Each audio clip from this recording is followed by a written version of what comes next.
Hey, starting a live stream, making a cocktail, spearing a cherry, talking in rhythm.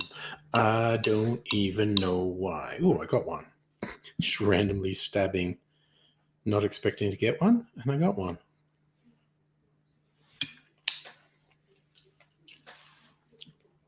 I got to consider my options. Decide if I'm going to make a cocktail video or two tonight. Had ideas, my motivations are a little bit low. But I could probably get motivated relatively easily. What do I have lined up? A hanky-panky, a division bell, a milady's martini. Guts to think about that. Indeed, I do. Spend a bit of time thinking. Hopefully in this early stage of the stream, before many people join, I can just do my thinking.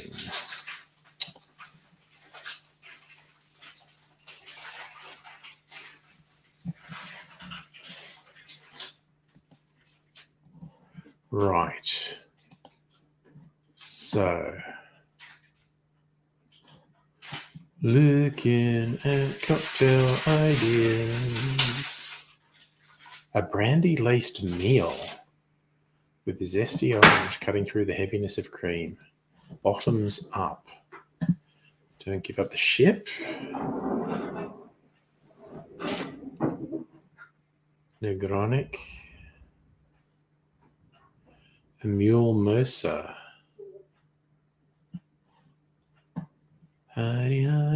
Sorry, I just saw a cocktail called Minnie the Moocher. The song that's in the Blues Brothers soundtrack popped into my head. Cab Calloway. It's in a bottoms up. Cognac, Curacao, Grenadine, double cream, just a little bit. Oh, an egg yolk. It's a flip.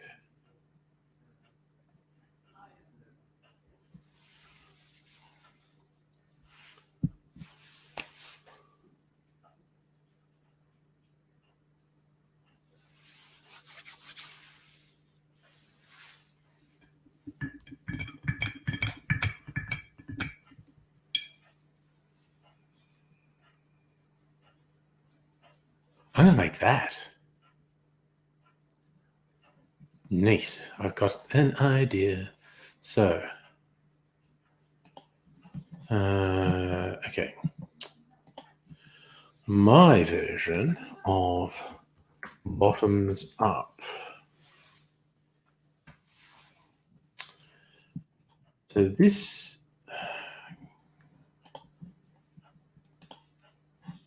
Oh, God, I fucking forgot how this worked for a moment. 1.5 ounce brandy. And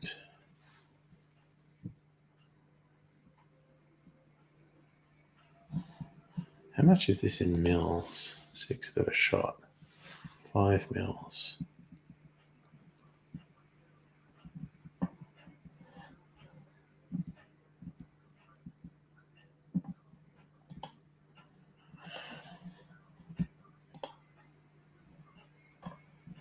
All right. Hey, Omega Leech, how's it going? I am using, I didn't know if I was motivated to make a cocktail video tonight. I just found one I want to make. This is not for a video. This is just me wanting a drink.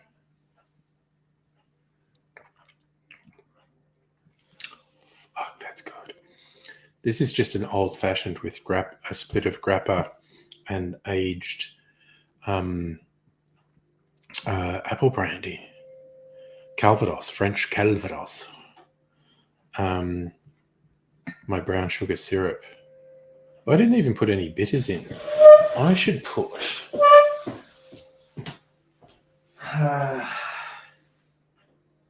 What's that? Okay. I'm going to put cranberry bitters in.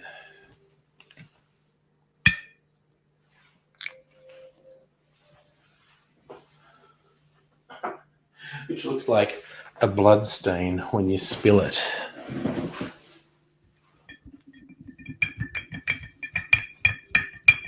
Made my drink appreciably redder.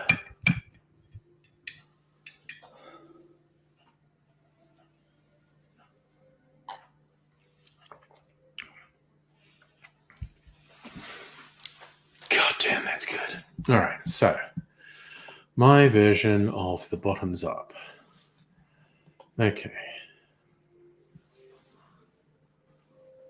So 3/4 Oz orange curacao.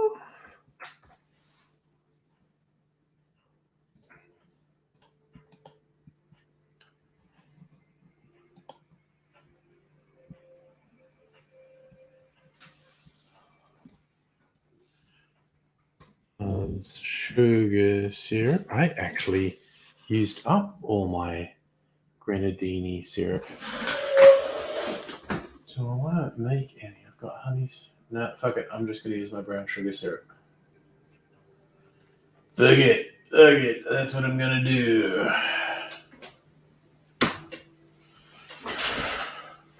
Making my own thing up. What does he say to do? And 1 ounce eggnog.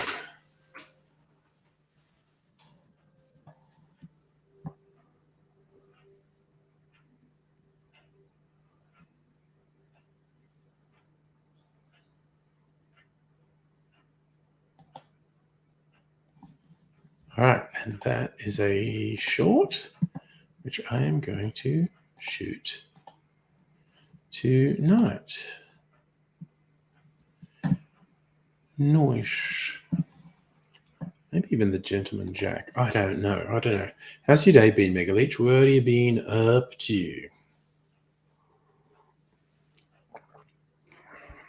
I wonder if I should do my top button up for this, because then people will see my shirt says the ultimate cocktail. You can't actually read it if I don't do up the top button. I feel a bit weird with the top button done up, quite honestly. I probably should.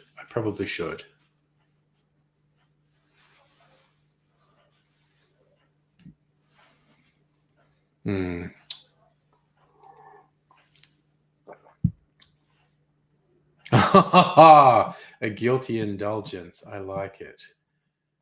Indulging in KFC Cola barbecue wings. I have not even seen that product.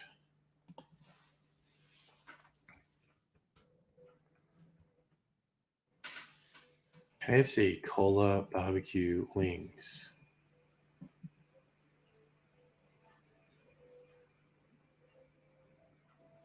Cola barbecue wicked wings. Are they hot? Because if I remember, the wicked wings were hot.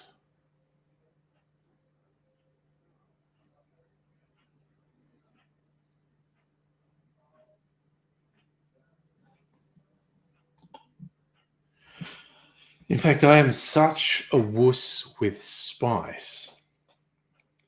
KFC's wicked wings were hotter than I like. The idea of a place like KFC having something that's too spicy for me causes cognitive dissonance in my head.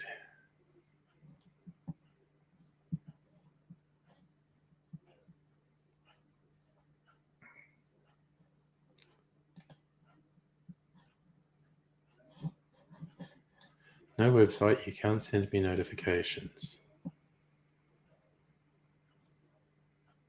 Bathed in a sticky cola barbecue sauce. Okay.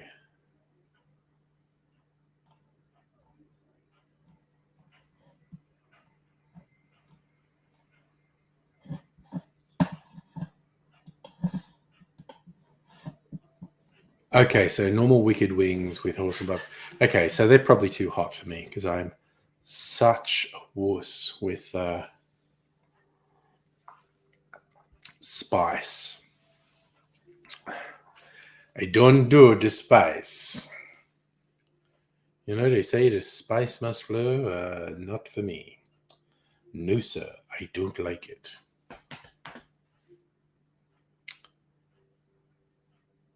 So, yeah, I probably won't be trying them.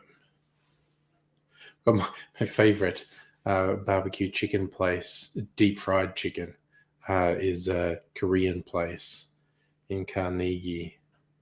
And they do it in a few different styles. They do a spicy one, which I'm not going to have because Koreans aren't going to fuck around when they say spicy. But there's the original recipe. I love it because, you know, it's nudge wink KFC. It's Korean fried chicken. And they have one I really like with sort of honey soy glaze on it. God damn it, yeah. Oh, gosh. Regretting it 8 hours later. Yikes. Yeah, that whole thing. Way that you've got nerves in your butthole that can sense spice, which is some weird thing. Okay, so your Korean place, their hot stuff's not very hot at all. Or maybe you're just tougher than me. Oh, Heine. Yeah, hi. I haven't been to Hucksterburger for a little while. There isn't a Hucksterburger particularly close to me. There was one in the city. I don't even know if it's still there. Honestly, if I get a burger in the city now, it's probably going to be Beast. No relation to Mr. Beast on YouTube, the Bee East. I like their gear. Yes, I do. And I have had Hucksterberg's like, okay, so you've got one near work. I mean, I used to work right next to the one in the city, which is how I knew it was there. I haven't been to that part of the city for a while, and of course, lots and lots of places closed. I mean, there are a couple of places. Is it Royal Stacks? I don't mind Royal Stacks. Oh, your Six Supplies, eldest and one of her roommates. Yeah, got to do the dad thing. That's fair. We're getting flat lemonade. That was to call that sick lemonade. It's lemonade you have when you're sick. You don't want the bubbles because they'll upset your tummy, but just the sweetness of it. If it's flat, it's usually pretty easy to hold down. Man, that was a yummy old fashioned. There's a Burgatory not far from me. I go there sometimes. Family takeaway nights. It's just we've got we've got 4 or 5 gourmet burger places in the surrounding suburbs. So we tend to mix it up a bit which one we go to. I'm just playing with my beard. I feel like my beard curls off to the side and goes lopsided. Trying to straighten out. Well, hell, look at this. I finished my old fashioned. I might make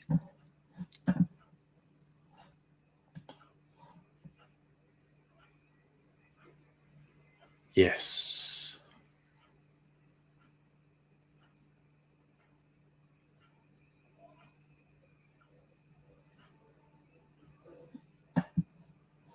Yes, I am going to make this is basically an orange brandy flip.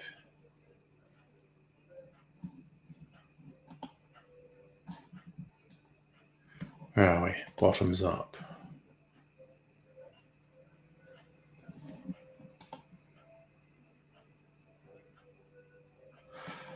So yeah, to a burger joint on Sydney Road. Wasn't great. Alternative, yeah, lots of kebab places on Sydney Road. It's actually a pretty good kebab place not far from here. There was no nearby kebab places when I first moved here, but that all changed. Now there's a few. There's a good one not far away. Go there sometimes. Sometimes if you just get, the roast chicken and chips, there's a couple of places to do that. One in particular I like. I think the couple who run it are German. Got a European accent anyway. I can be quite bad at picking accents. I think they're German. But they're usually quite friendly. All right, I need to get some orange curacao so I can make this drink. Okay.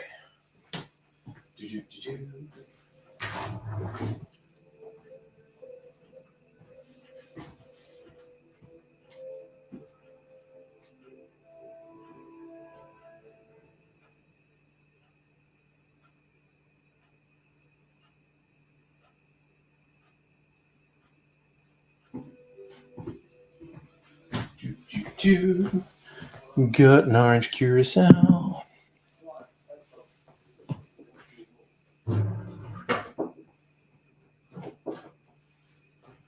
Okay.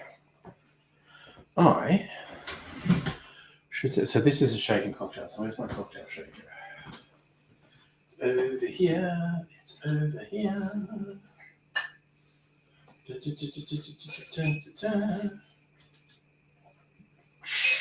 Rex the run.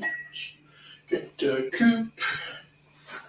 And I'll get myself organized.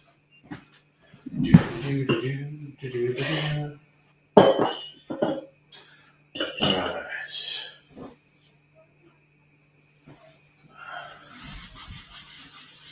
What is this doing a bit over here?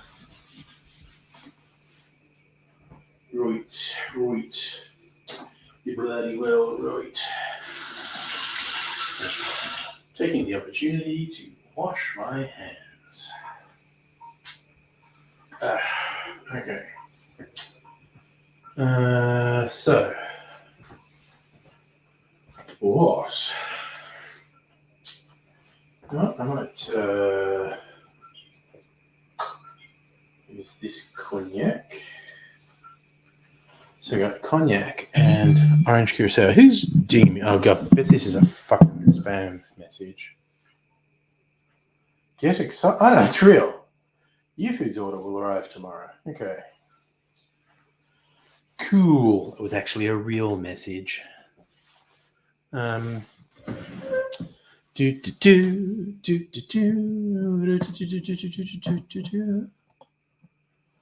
Curacao, sugar syrup, and eggnog's pretty simple.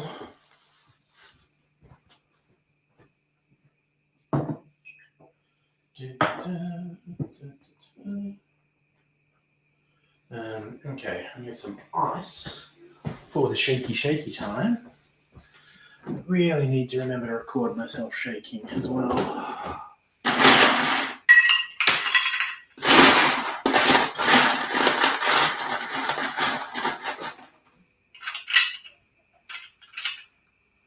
That will do. Got some ice. Fucking dog's balls. Almost dropped it. Alright, stay there and chill the ice. Now bring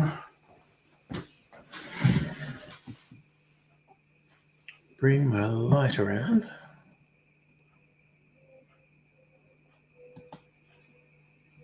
Okay, bring in the light around.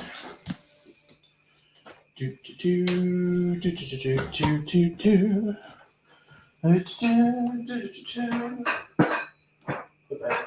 into there. That's all good in the hood. Get my camera, my tripod. Alright. Alright. I might turn the camera. Oh, I'll put my little banner on. It says I'm making a cocktail. If anyone comes in and isn't sure what's happening. Turn this around. Okay. So, get to maybe a little bit higher. There we go. Put my camera on.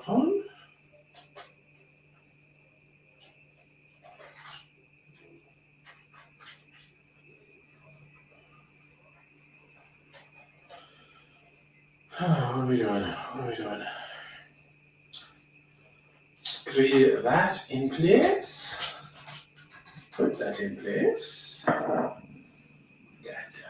That down. Alright, let's frame it up.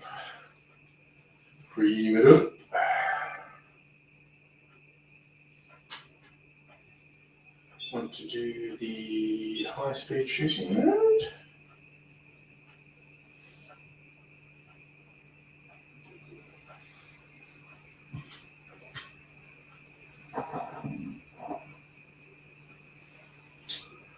Right. You bloody well right.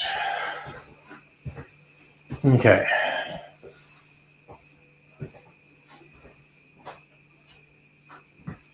Okay, doing this, getting this. Oh, I keep forgetting my piggy nog.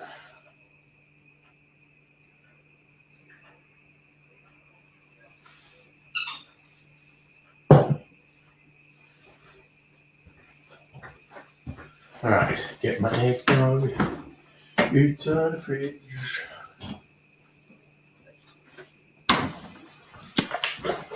Oh, I'm going to top this with some nutmeg too.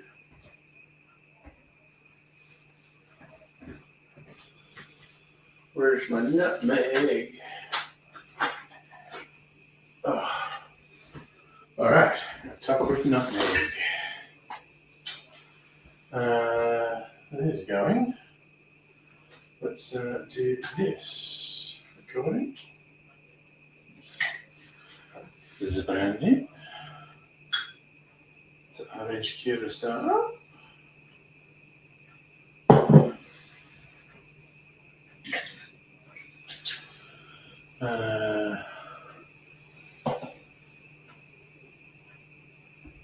Wait, could I put no, this will fucking do.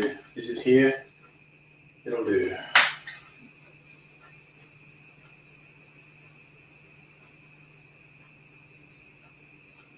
Agave syrup.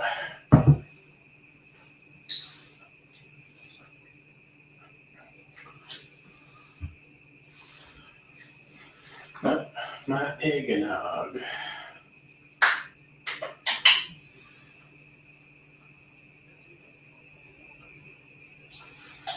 1.5 ounces of eggnog. Because I like eggnog.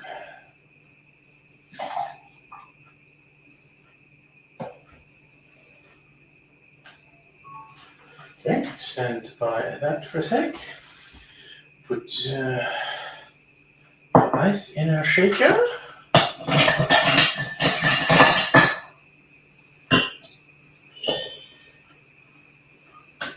The standard quick warning to anyone wearing headphones.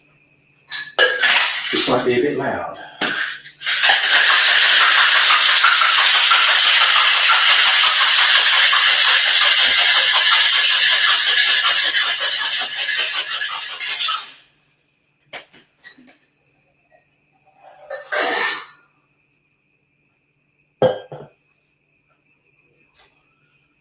We're going to put it it. Should turn my camera back on. There we go. Menu, shooting mode, high speed. Put that about there. Maybe there. And restart. And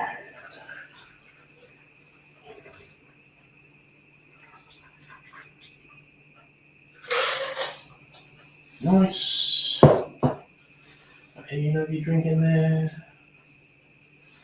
And grating a little bit of nutmeg on the top. Because we're classy motherfuckers.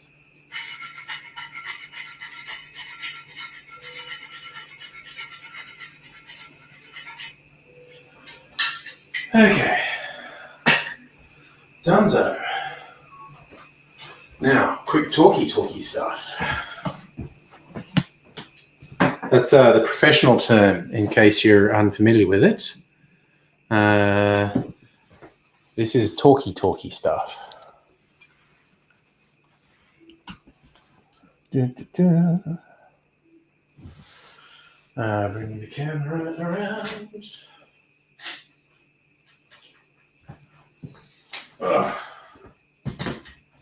Let's do this. Raise it up. Gotta remember to do the shaky bit as well. Probably a little bit higher. Guts to. Oh, cicadas are going full throttle suddenly. Oh, can't be helped.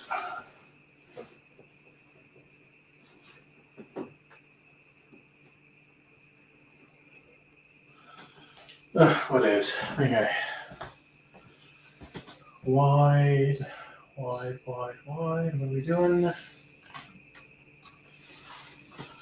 Widen this out so I can actually stand there.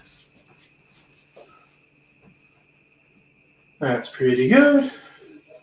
Do my top button up. So people can see it says the ultimate cocktail. Cicadas are so fucking loud at the moment. God damn it.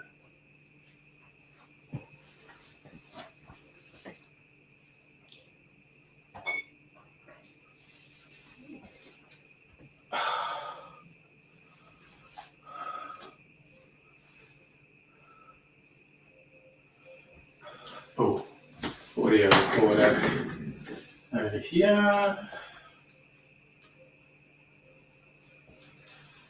Pointed away from the cicadas, it won't pick up as much. Just be a little background noise. And loaded. There we go.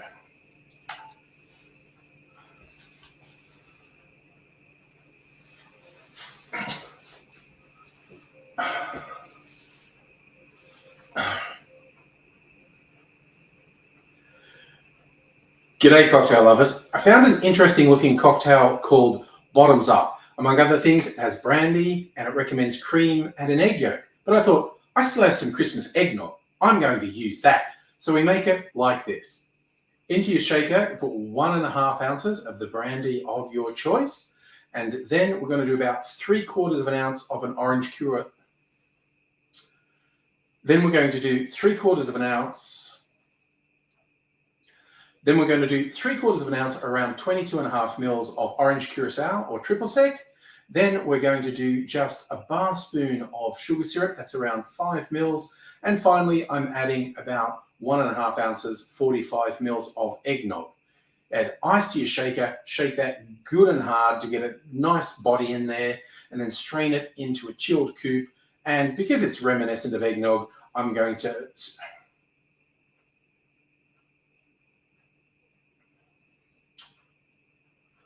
How far will I go back? Add ice to your shaker.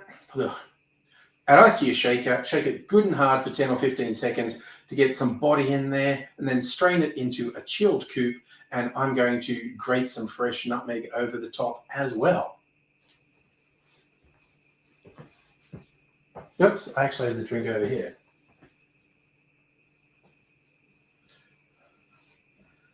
And here we go. Bottoms up. Oh, the orange adds a really interesting note to this. Really picks it up and brightens it. I recommend you give this a go. Bottoms up. I mean it. That's actually really good. Hey, Strict Sega. How's it going, buddy? Now, I gotta remember to do my shaky bit for the camera. I keep forgetting to do that. Fake the shake. Shake it and fake it.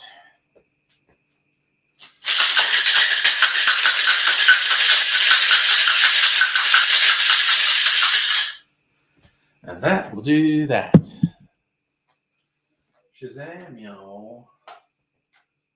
I don't think I'll make another video tonight, actually. I'm a little bit ahead. I'll do some tomorrow. Ugh. I'm gonna strain a bit more of this into my glass, actually. A little bit more flavor. Watching all them bad guys. 24 hours a day. Oh, I should hear them scream. I hear him say, Shazam, y'all. Okay. So what are we up to? Oh, no. Shitty day. Oh, no. Waking up on blue screen of death on PC. God, didn't have a restore point since when WinXP first came out. Complete reset. All the third-party apps. God damn. No, that makes for a shit day. Oh, I can take my little banner off now because I'm not making a video anymore. I got quite a nice drink.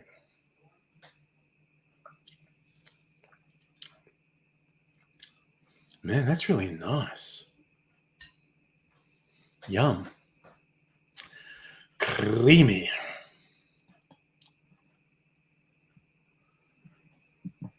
You hate how the PC loses its flavor. Right, because it's like bare bones generic when you have to rebuild it. Is that what you mean?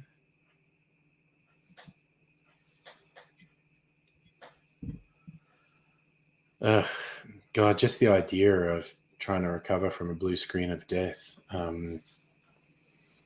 Not a happy thing. Yes. Okay. So you mean 10 years of tweaking, get it just right, and now it's back at that vanilla level. Yep, I can sense the frustration. That is not a good time. That is not a good time. I'm having some weird random problem with my work PC. It's not a huge one. It's just not letting me go to a whole bunch of websites saying, yeah, you know, you got a whole thing happening here. And it's like wasn't doing it yesterday, is doing it today. Action bar messages. Forgot how annoying they are. Yeah. Ugh. God, whoever... Well, first, I would like to shoot the person who came up with pop-up ads for the internet. But second, the person who went, oh, you know, those pop-up ads on the internet, now everyone hates them and it drives them into a murderous rage. What if we just did that to their PCs when they're not even on the internet, they're just using their PC? What if we made pop-up windows come up on their PC? Is that a winner? We can go back in time and strangle that person in the cradle, honestly. They come up whenever you ring a bell on YouTube, get an email. Oh, yeah. Oh, Christ. I have 99% of 99% of notifications switched off on my phone and on my PC. The only push notification I get on my phone is text messages. And also on my PC, I don't get Discord, Facebook, Twitter, YouTube, anything. I don't get push notifications for any of them. Just can it be fucked, really? It just sounds like a bad idea. Early 2000s, you had Freenet, Catch Was, Constant Pop-Up. Yep. Okay, sorry, I just remember I'm going to put my eggnog back in the fridge. Might use this. Is going to do a clarified cocktail tomorrow, for which I usually use milk. Might use eggnog. That should work. Might put an interesting flavour in. Right, come on, you get there. Come on. God damn. Push a man. Put you there, eggnog. And we're all good with the hood again. All right, all right, all right.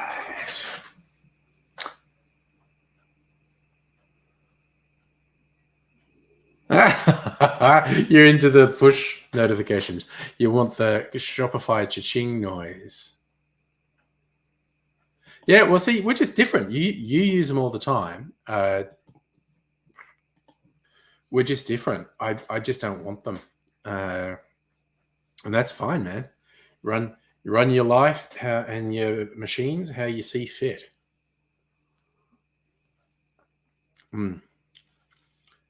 For me, it probably stems back to the days when I was doing a lot on YouTube and getting a lot of comments. There would have been constant push notifications. Would have driven me crazy. I did see a video someone did once. Like it might have been a Kardashian. Like it was someone super famous. And they had a phone where, they're like logged into Instagram and they showed, here's what it would look like if I allowed Instagram to send push notifications. Like, the ultimate one, like for every comment and every like, you got a push notification, and they like change settings, apply, and their phone just went totally unusable. Just a constant scroll. Is wild. So I know you've smoked all the grass. Oh, what's the lyrics? You're doing lyrics. I smoked a lot of grass, Lord. Popped a lot of pills. Never touched nothing my spirit could kill. Walking around with tombstones in their eyes. Pusher don't care if you live or you die. Okay. I'm not getting the lyric reference. Sorry. I'm missing. Oh, man, that was actually pretty good. I recommend this to Mrs. Angry. Make it with a different brandy. We got a spiced Christmas brandy. Ooh, that orange really brightens it up. Ooh, I could use my kumquatchello, actually. Yeah.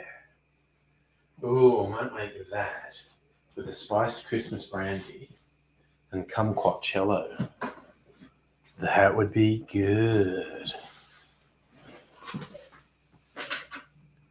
Goddamn the Pusher Man. That's very 70s.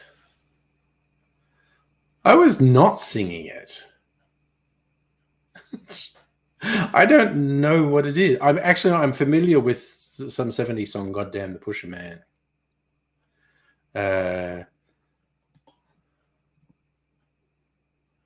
What was I singing? I was singing Captain Marvel Jones. I wasn't singing Goddamn the Pusher Man.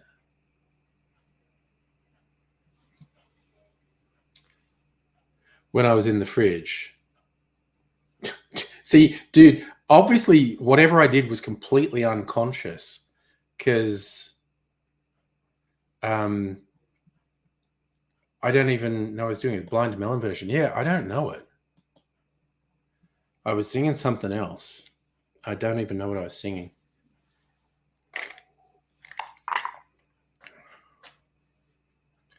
Wow, now I feel really weird that you interpreted what I was singing and I don't remember what I actually was singing. That's very weird. Oh. Oh no, no bad. But the weirdest thing is I can't tell you what I was singing because whatever it was unconscious. And I think, all right. So, and two thumbs up for the bottoms up.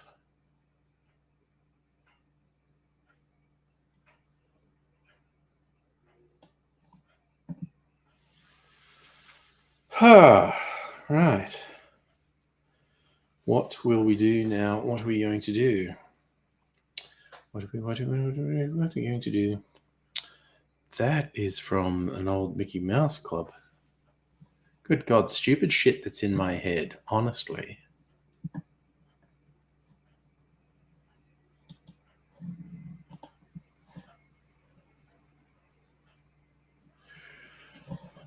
Rewind is awesome. Again, I'm not completely sure what the reference is there. Oh, that's interesting. Negronic doesn't actually have anything bitter. It's gin and vermouth with tonic water.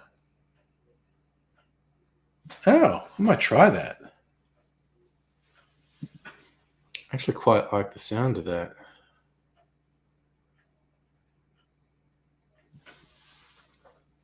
Fun name for a drink too, a Negronic.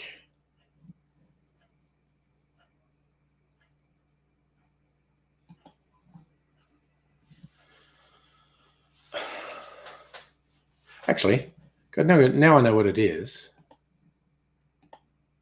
I'm going to put it in my notes. I'm going to make it. All right, so bottoms up moves to doing. Negronic.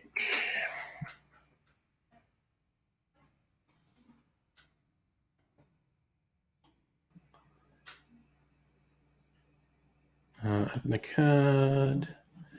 So is that just 1 ounce of each?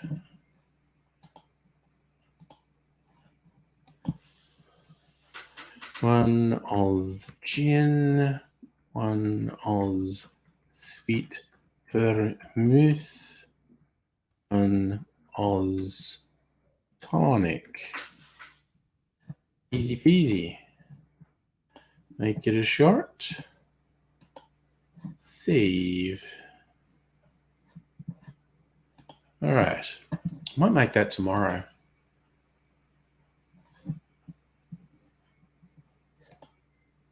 Did I say goddamn? I don't know what. Dude, I don't know what I was saying. So I probably did randomly say goddamn the pusher man. Because I was pushing stuff out of the way. Dude, I don't even know how my brain works. I don't know what's going on half the time. People will reference something I said a few seconds ago, and I go, "What are you talking about? The thing you just said? What? What did I say?" And it's just like, damn. No, don't drop it. You're like, oh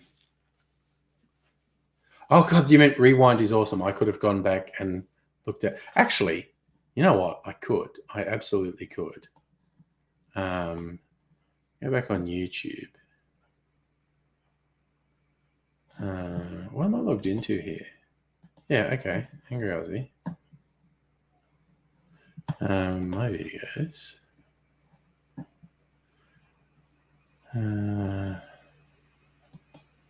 Live. If I bring it, sorry, no, I want to watch it. I want to watch it. I'm like, there it is. Okay, I want to watch it. God. Oh wait, can I? I can.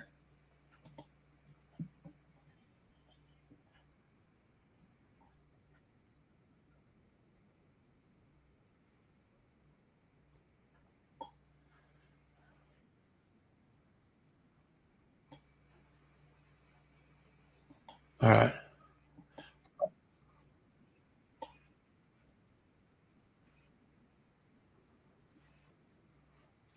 So,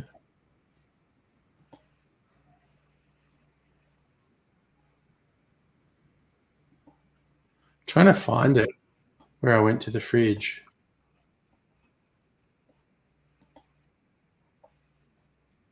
Here I go. I'm going back to the fridge now.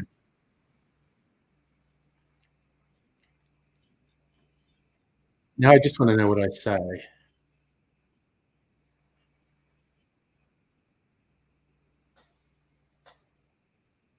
I did.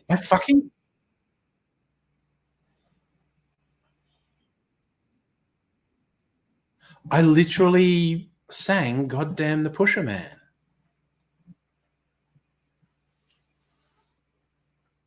Yeah, I'm sorry. I'm always putting Ice Ice Baby out there. Um, it's really funny. You put yeah, I'm doing it. I'm like, I have no idea what I'd done. Oh God! But I did. Goddamn the Pusher Man. Okay. What's wrong with me? Honestly, what what is wrong with me? What is he like? What is he like? Um, yeah. Yeah, no, I'm with you, Sega. I kind of reference music all the time. What? Tectonic. Oh, I know what I'm going to do that I haven't done in a little while. And I got the idea from using the cranberry bitters a little while ago. I'm going to do the Shiraz gin old fashioned. Do. Tectonic. Got a little bit of an obscure Brendan McLean song in my head called Tectonic because of that drink, the Negronic. All right.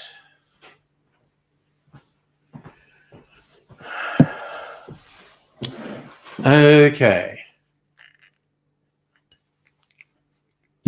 And I just hummed boys and girls. Yeah, see, just random shit's running through my head, man. Yeah, let's music geek out. All right. So, Bloody Shiraz gin. I love because I went to the distillery, got to get it in the limited edition bottle. I will be keeping the bottle with the artwork on it when I'm done. All right, I'll just put it back. Put it back. Put it back.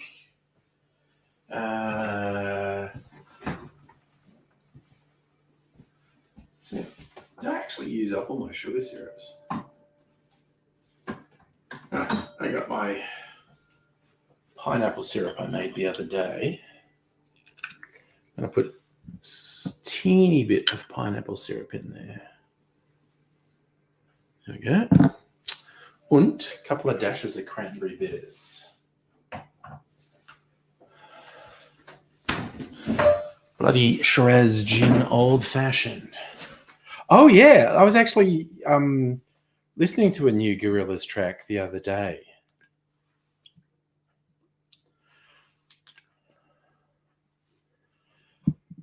Like I forget who else is it, but like Damien Albarn from the 90s Britpop. Christ, he must be as old as me.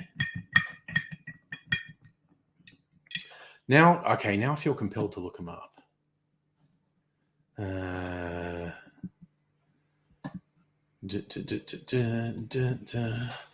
Gorillaz. Okay, cool. Fuck off. Had another pop-up. Gorillaz. It was virtual band formed by Damon Albarn, artist Jamie Hewlett, yes.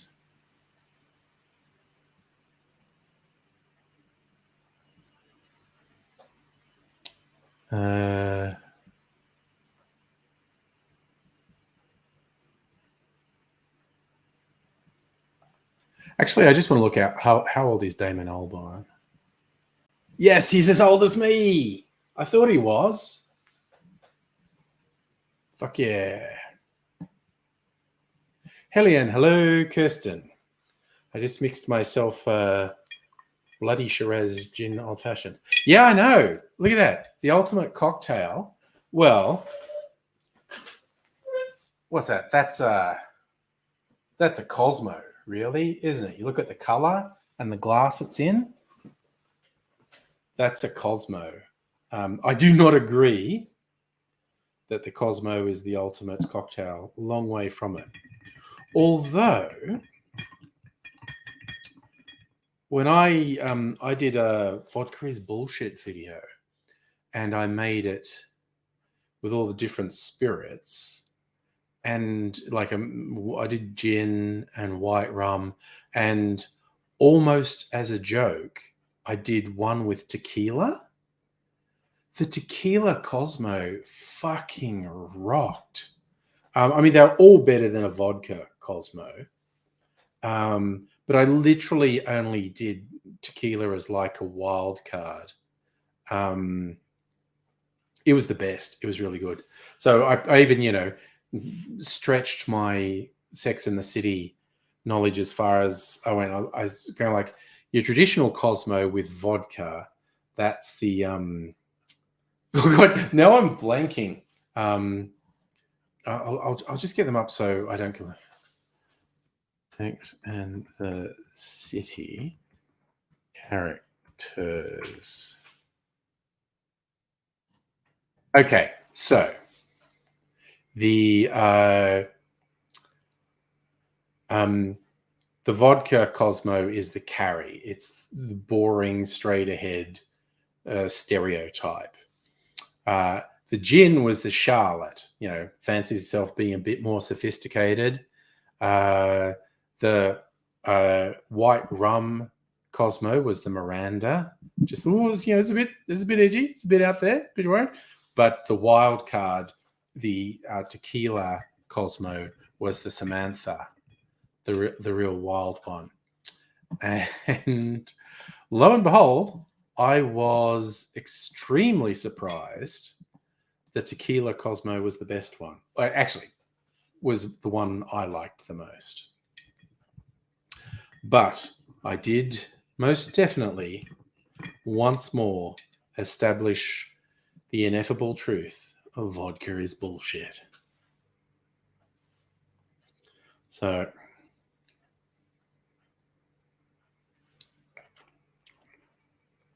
oh, yum. That's really good. Oh, that's really good. I like that. It's a very good gin. And just, turning it into a little bit of an old-fashioned. Tasty. Like it.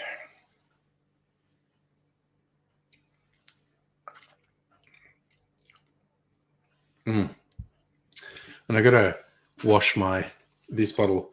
This is a bottle, some Mr. Black coffee liqueur came in. I don't know why, but I love it. Mr. Black have this thing of having really occulty looking images on their bottles. I'm down with it. Honestly, I've kept that to put things in. I had a clarified cocktail in it, which I drank over the course of this week. Then I'm going to make another clarified cocktail tomorrow because I'm almost out of peel on this orange. So I'll finish peeling it and I'll juice it. And I'm going to continue the current experiments I'm having with vinegar as the sour curdling agent in the drink. But the ingredients are going to be very different to what I've been doing lately. I have a more wild experiment, which you'll get to see if you're on the party night stream, because it should be ready for the party night.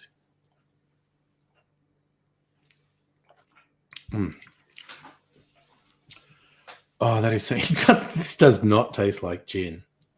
It's just really fruity. It's not even... I only put a little bit of the sugar syrup in, like 5 to 10 mils, and cranberry bitters, and this is just a really fruity drink. It's really nice.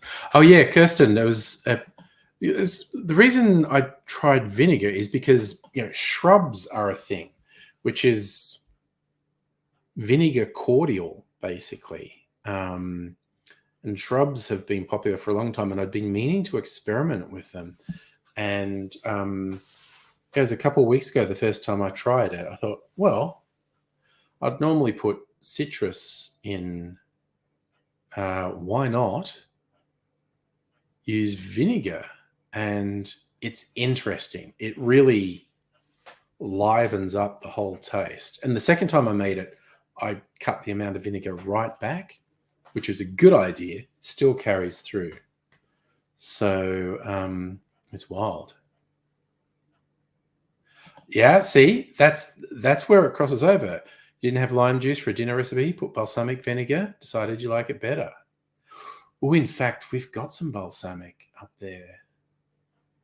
I might even put a bit of, I might just put a bit of balsamic in the one I make tomorrow, just to really give it like an umami sour kick. All right, tomorrow's going to be a whole experiment.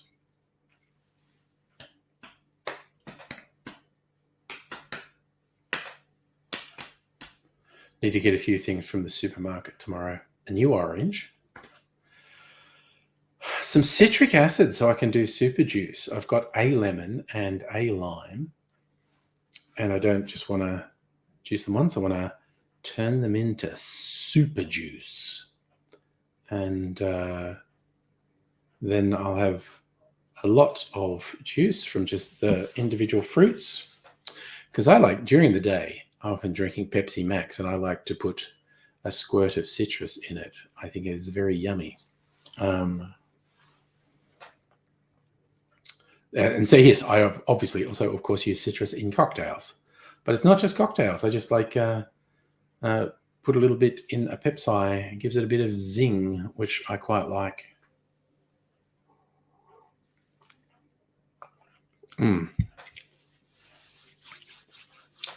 Oh, freaking kudos to Four Pillars. The Bloody Shiraz gin is really nice. Safa, I don't know. My air conditioning's working, dude. I have not suffered at all. I haven't been going outside, I'll tell you that for free. Still 27 outside, which is pretty warm. Inside here, it's probably like 21 from the air conditioning. Tomorrow, they're saying 33. Okay, they had been saying as high as 35. Maybe it's not going to be that big. Cloudy, medium chance of showers. Oh no, that's Saturday. I got confused. Tomorrow is 33. That got just so I was confused myself. No rain, but a bit of wind. Be interesting. Tomorrow might be quite hot. Husband complains you don't get free citrus in work anymore. No, that's fair. And Safa, no, I cannot smell the smoke from flower. I did see something about there was a grass fire out on the perimeter somewhere. Usually has to be the pretty big bushfires to smell it here. Like 3 years ago, last big bushfires, abso-fucking-lutely. That was like just before COVID, the fucking fires. And absolutely smell it from and see it from the Melbourne CBD. I don't know why it popped into my head, Kirsten. Mrs. Angry and I are definitely going to do a night away at some point. Go visit the Killick Distillery again, which is next to Puffing Billy. So, it's only about half an hour away. And there's also, it seems like there was a good cocktail bar restaurant there as well. Killick doesn't stay open late. We might do lunch at Killick and dinner at this restaurant. But anyway, I like their gear. But also, you just made me think of it. Leftover citrus, because they do rums mainly. And so they make lots of tropical cocktails. So they use lots of citrus. And they started to feel like there was this massive waste where they were throwing out just shit tons of lime, like the rind.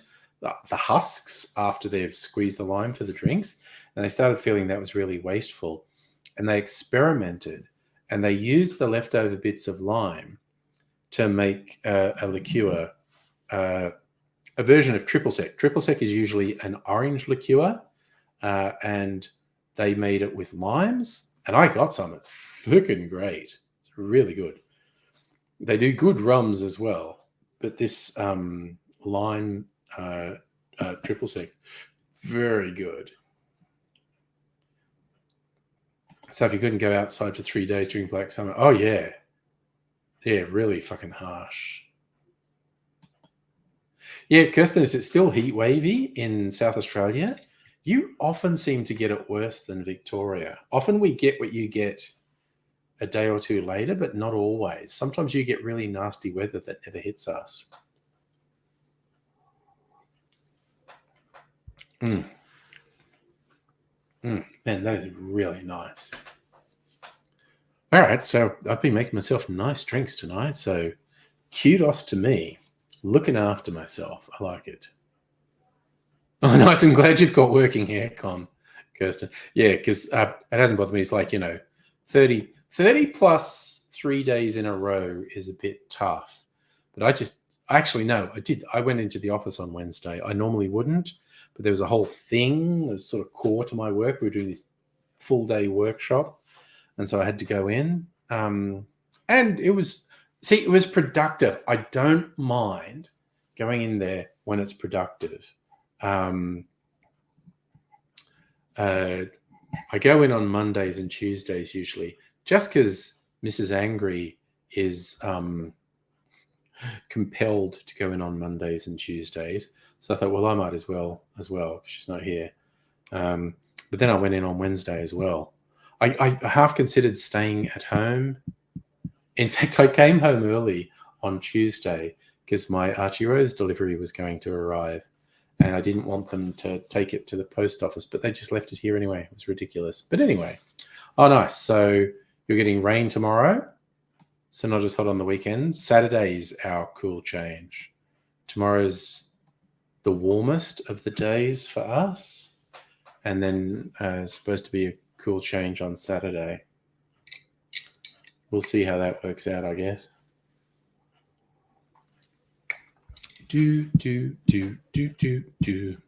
Take time. Now I've said that's that. I mentioned that before. I've got a bit of an obscure Brendan McLean song in my head because I was looking at a cocktail called a Negronic, which is like half a Negroni with some tonic. And fortunately, it doesn't have the bit of Negroni that I don't like, the Campari, although I have a Campari substitute.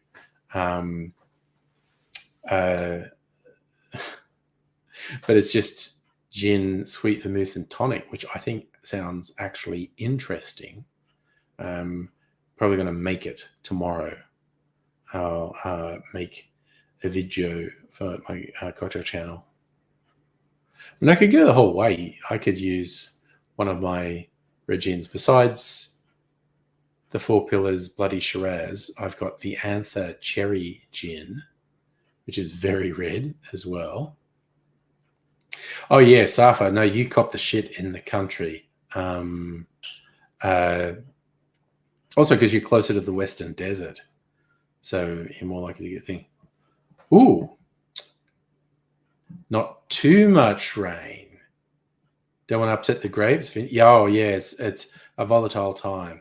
Yeah, Kirsten, I'd been seeing it. That drink was on the Difford's Guide. It was on like their front page, Negronic, and I liked the name. I thought it was a fun name, but I hadn't looked up it, and I just looked it up tonight. And it's 1 ounce, and because they've got to deal with 4 pillars, I think. So they say 1 ounce 4 pillars rare dry gin, 1 ounce sweet vermouth, 1 ounce tonic water, served in an old fashioned.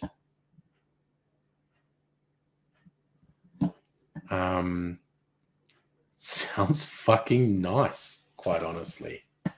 I'm probably going to make it tomorrow. 4 Pillars Bloody Shiraz with lemon tonic. I don't have a lemon tonic.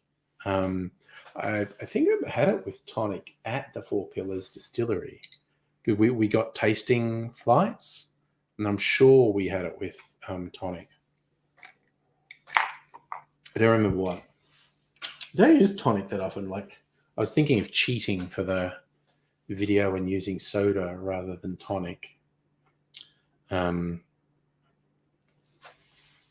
have some tonics still. Actually, no, I might do. Well, so I'm going to check what tonics I still have in here.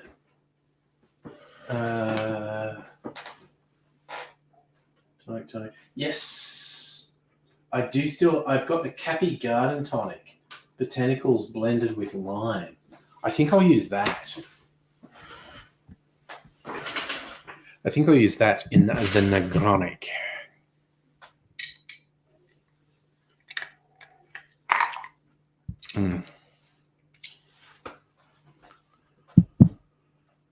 Hoofty-doo. Okay. So Fever Tree Lemon or Strange Love Bitter Lemon. Okay.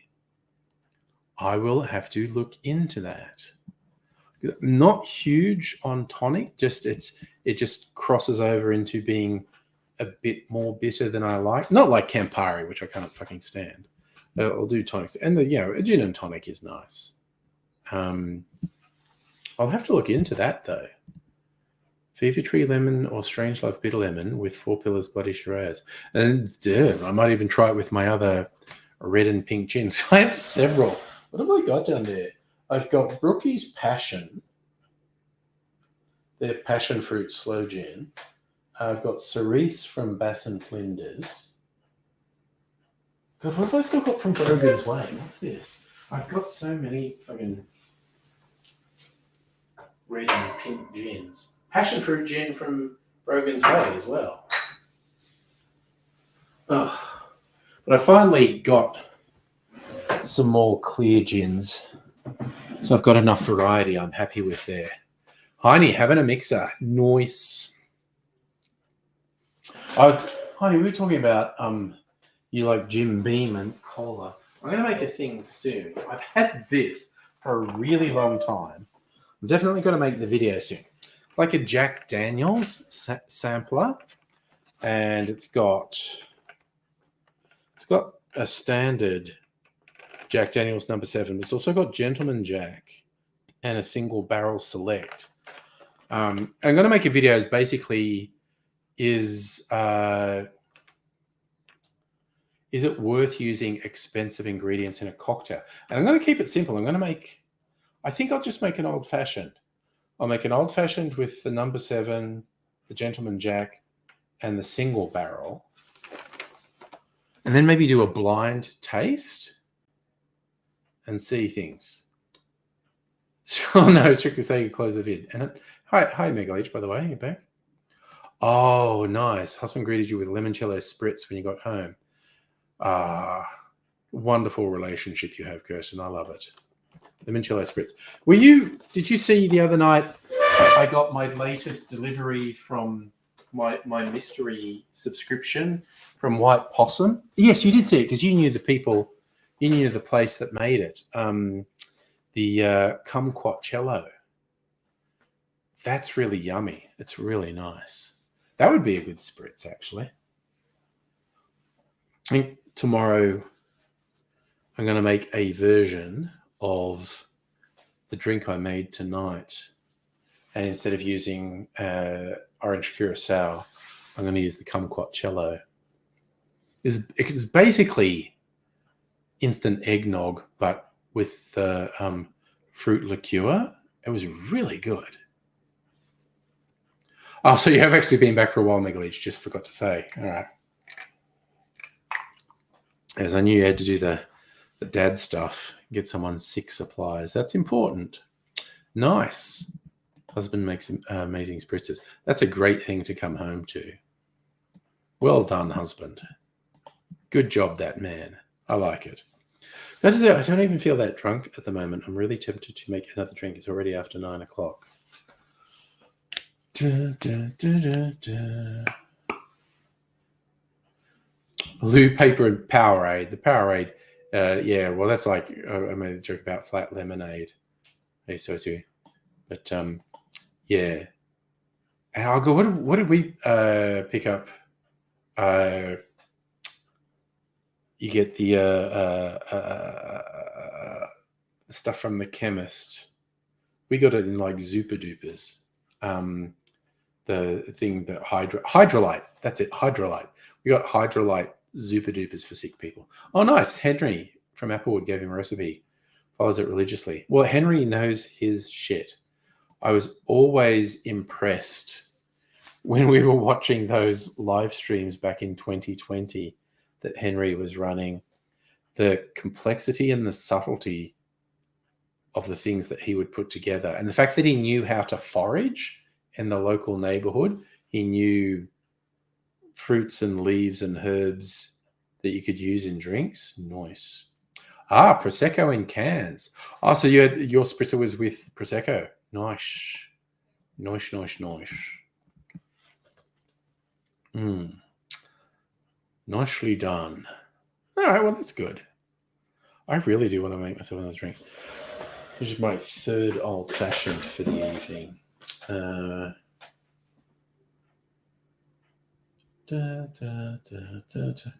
feel like doing something weird. Something weird. And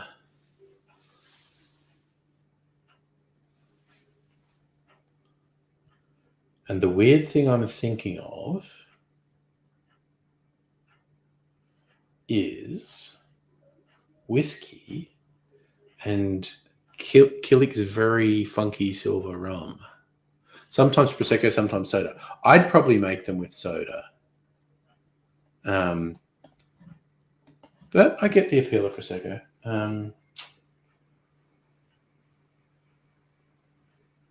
All right.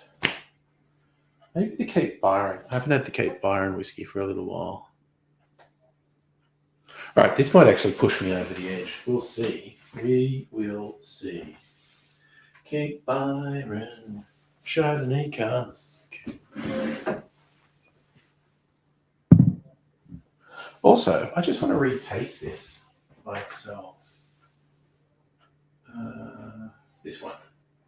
Little mini Glencairn.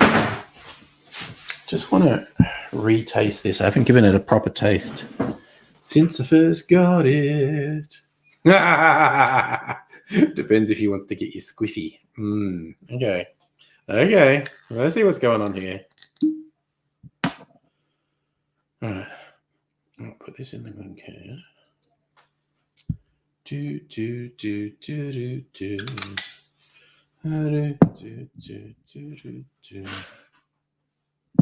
Non-chill filtered, no added color. Bottle number 1088, batch number 1.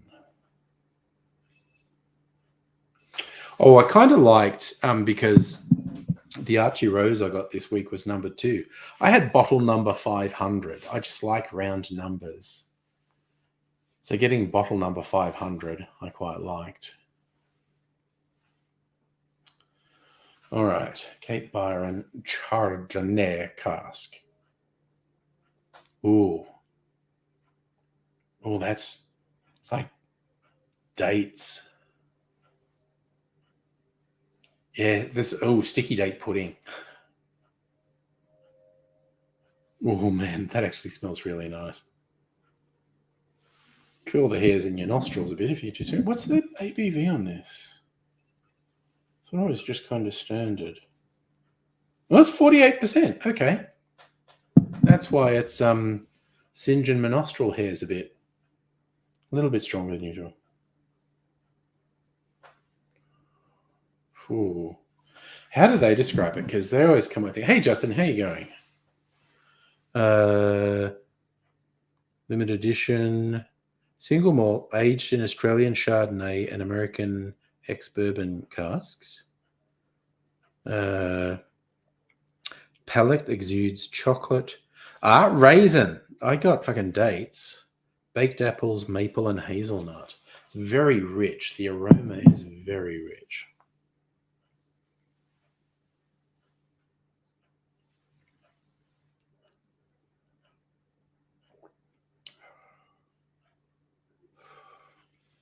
Oh, oh, it like changes over time too. That's yummy. Oh, right. So thought you might have been talking about Joe Biden, Justin. Yes, the Jimmy Carter. What's he? He's like 98. He's not long for this world. Oops, I put way too much water in that. But what's it like with way too much water?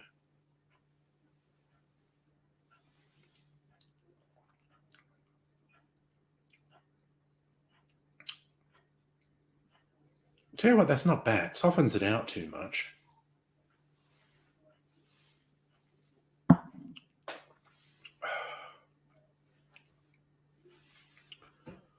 Ooh, very honeyish when it's been diluted with water.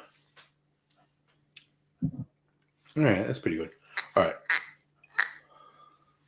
So I'm going to do a weird old-fashioned. Here's my brown sugar syrup because I'm using that.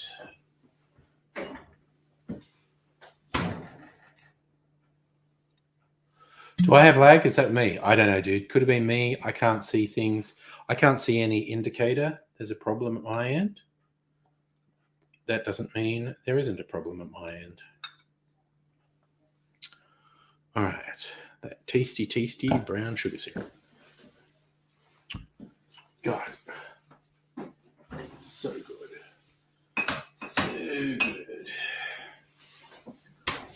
Oofed. Okay.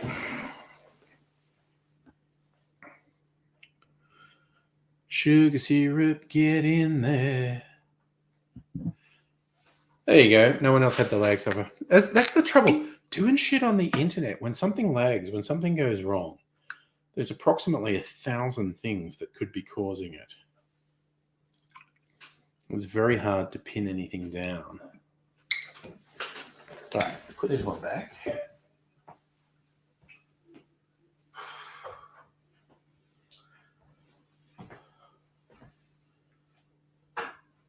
Oh, Kirsten, I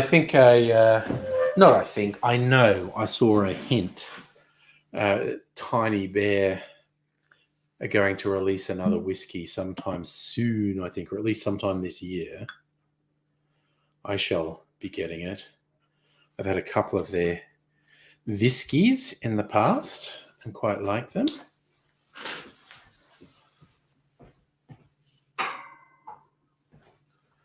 All right, and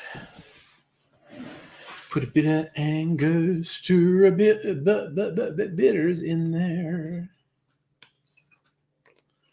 Justin, job interviews next week. Hope they're good jobs. Hope you get the one you want. And I hope it goes well for you. Stir my drink, stir my drink, stir my experimental drink.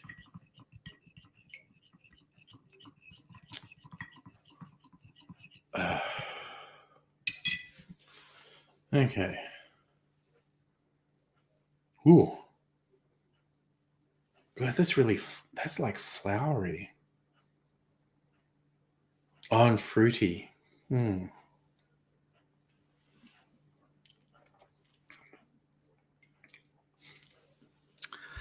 Okay, that's really yummy. My weird experimental old-fashioned with an Australian single malt whiskey and an Australian white rum that is very heavy on the funky flavors, what they call Hogo. Has just brought through the fruitiness of both of them.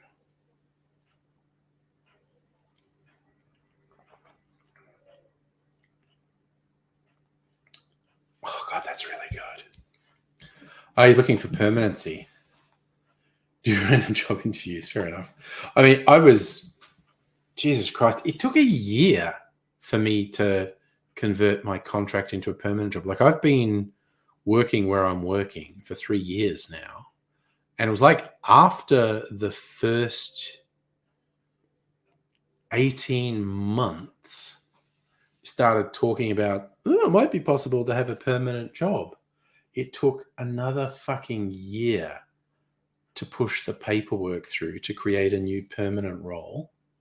It's in cybersecurity. Everyone says cybersecurity is really important. And that's, in fact, the only reason it went through. It's very hard to create new public service roles. But because it's cybersecurity. But it still took a fucking year, the best part of a year. After people had agreed this was a good idea, it still took a year for the role to get approved. And I've been permanent for a bit more than 6 months. So I've been working in my current role for 3 years, the last 6 months, permanent. It just took so long. But there you go. Ooh, with the Department of Prime Minister and Cabinet. Dude, that's high pressure. Because shit gets wild. Like I'm in state public service. We occasionally get stuff from the Premier's office. That's fucking tense when stuff comes out from the Premier's office. So I'm just imagining Prime Minister and Cabinet. God damn, this is exactly what I wanted. It's good and it's weird. It's a really unusual combo. Now, what do I need to start experimenting with? Because what's common? Okay, in cocktail world, tiki drinks, tropical drinks, rum-based drinks, it's extremely common to put a blend of rums into a tropical cocktail. 2, 3, or even 4 different rums. That's taking thing.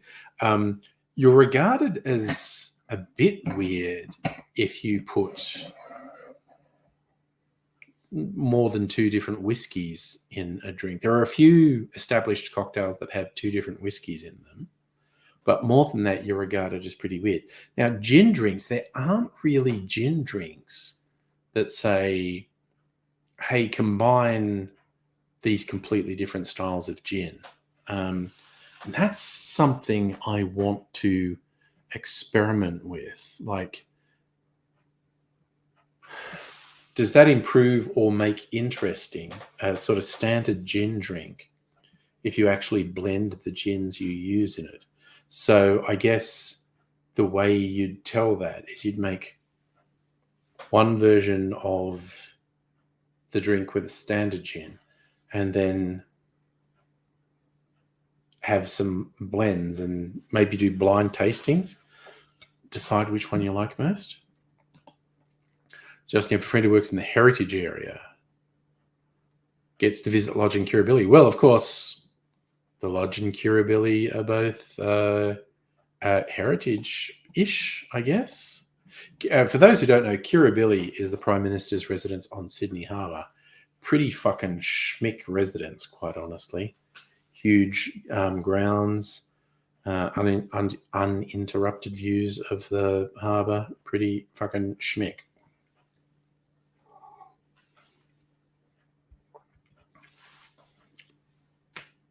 Oh my God, that's yummy. Oh God, and the latent taste I'm getting is the rum, because the rum has a really distinct taste. Oh, I got to try this with Smith & Cross, which is a really fucking strong Jamaican rum that I got. Yes. Ooh, yes. No, I've even fucking thought of it's got to be a Sazerac variant. Maybe do brandy, whiskey, and Smith & Cross. Yeah. Nice, Heine. Your drink's setting in. My drink's setting in. We're both good. Has he met the PM's dog? He hasn't, but he's met people who met the dog.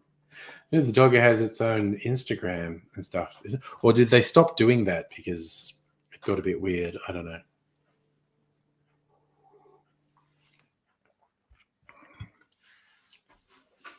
know. Okay, well, I've been knocking it out of the fucking park with drinks tonight, quite honestly. 3 old-fashioned variations and Well, basically the eggnog variation. Very good, very good. I don't even feel Tim Smith. Definitely above the legal limit, though. Absolutely. Should not, would not, will not get behind the wheel of a car. Because unlike Tim Smith, I'm not a self-absorbed fucking prick. I mean, honestly, I am a bit. Just not as much as Tim Smith.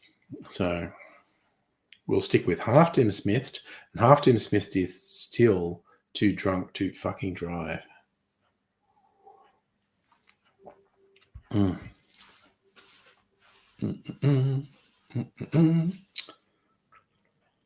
Oof. It's a really nice drink.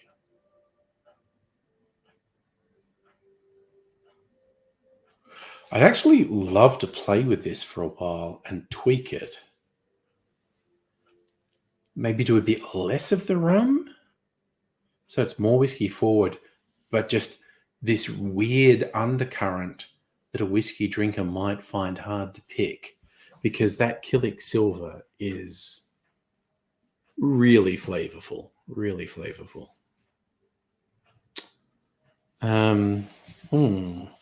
I've also got to do the AZ cocktails sometime soon, because I've settled on what they are. The Devil's Sazerac and the Code Grey, which is a variant on an espresso martini. So I guts to do those.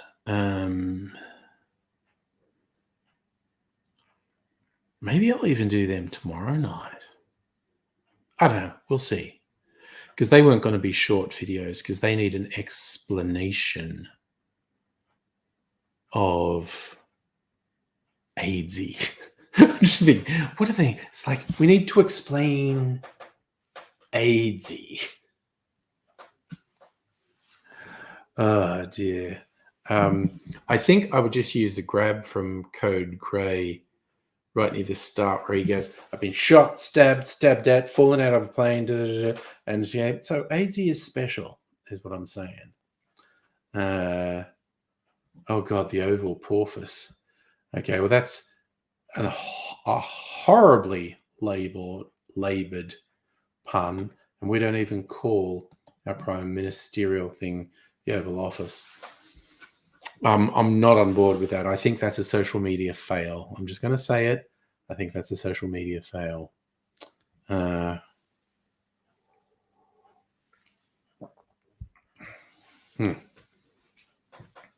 Fuck, this is really good. I've made a really good drink.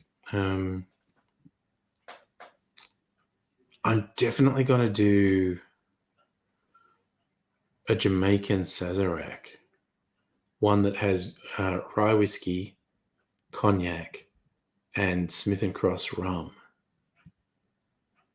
Just to fucking throw a spanner in there. Mix it up. You never know what I'm going to do. I'm crazy. I honestly haven't completely finalized what's in a Code Grey. I know, you know what I do? I need to re-look up because AZ's first wife, Benny, gave a description of an AZ coffee and a sweet. So I think the AZ version of an espresso martini, namely the Code Grey, it's going to have cream. I haven't decided if it's going to be a cream liqueur or cream, but it's got to have coffee liqueur, probably chocolate, like dark creme de cacao, because he liked it sweet. He likes so much sugar.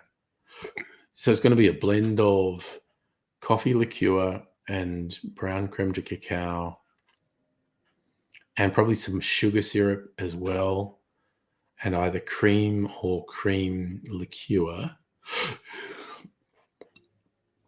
And put that in a big fucking martini glass. Big fucking martini. In fact, I'd have to use my, what do you call it? Crystal Head vodka martini glass that's got a skull on the stem, because that's just appropriate for AIDSy.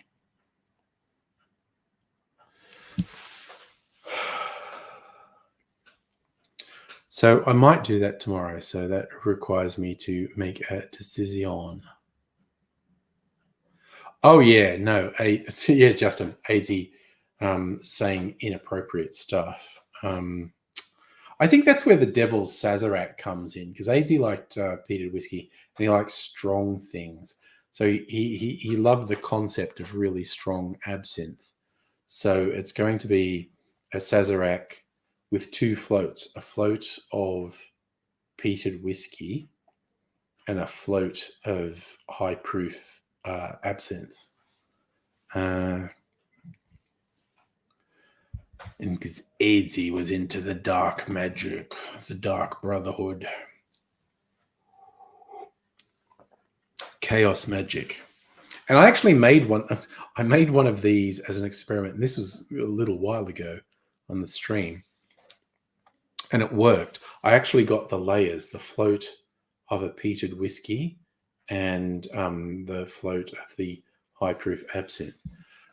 Justin, do I miss him? It's impossible to not miss AIDSy. And it's not that I get sad, but it's the weird feeling of, that thing with AIDSy is never going to happen again. He's never going to come on the stream again. I'm never going to see him again. I'm never going to have a conversation with him again. I'm never going to make a video with him. I'm never going to make a plan with him. We had so many plans. So I'm not sad because he wouldn't want me to be sad. But yeah, there is an AIDSy-sized gap in the world. I mean, we have jokes around the house like the clothesline is just out. There's a window just there, and the clothesline's just out there. It's just occasionally corner of my eye if there's stuff on the clothesline that catches the wind in a particular way, like a shirt takes on a form like there's a body in it because it's caught the wind. It looks like there's a person out there. That's a house joke that, that's AIDSy. This is honestly, same thing with Mimsy. Occasionally I feel ghost Mimsy walking on the bed at night because that's what she would do. And so if I feel any weird sort of sense of movement or pressure change on the bed, it reminds me of Mimsy coming up on the bed. And so I think, ghost Mimsy is on the bed. Whenever anything odd happens or there's a weird movement that makes me think there's a person there and I look and there's no person there, that's ghost Mimsy. And space Mimsy. Thanks, Mega Leech. I didn't have the thing properly framed. I've really got to fucking stick a magnet on the back of this so we don't rely on the other things. Space Mimsy. Mimsy looking at us from space. From Lee, which is beautiful. She describes as the medium is acrylic and soapy water. Leah is super fucking talented because I fucking love this. And Dr. Abigail got some duck art from Leah as well. It's beautiful. I love it. And I've got a glue gun and I've got some little magnets. I need to glue some magnets to the back so I stick it. Oh, Justin, AIDSy would absolutely be a believer if I spoke to him in a dream I was really speaking to him. Absolutely. And Heine, you miss AIDSy and Mimsy.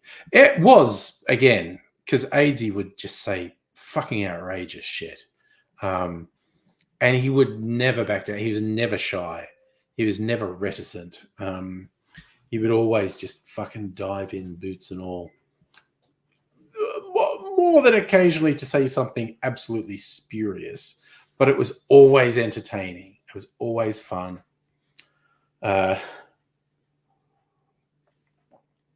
think AIDSy is what we call a complex personality. And some people just wanted to rave, like at his memorial. And some people just want to say he was amazing, he's wonderful, and he's godlike and special, and it's like he was complex, is what Aidsy was. Aidsy was extremely complex. He was a wonderful person. He was absolutely a wonderful person. He did so much for so many people. And he thought doing stuff for other people was important. And he would be very mortified at anyone trying to ascribe saint-like characteristics to him. Heine, was he always self-consistent? Probably. He was always extremely confident with what he'd say. He would say shit with supreme confidence. And I would occasionally feel compelled to go, that's not actually true. And he'd go, no. You're saying a thing in this really confident tone, and I know for a fact that's not true. That's not real. That thing you just said is not real. And again, he was the storyteller. He was, the story that he loved telling is why storytellers and actors and comedians were popular. It goes back to the earliest days of humans, even pre-humans, hominids and whatnot,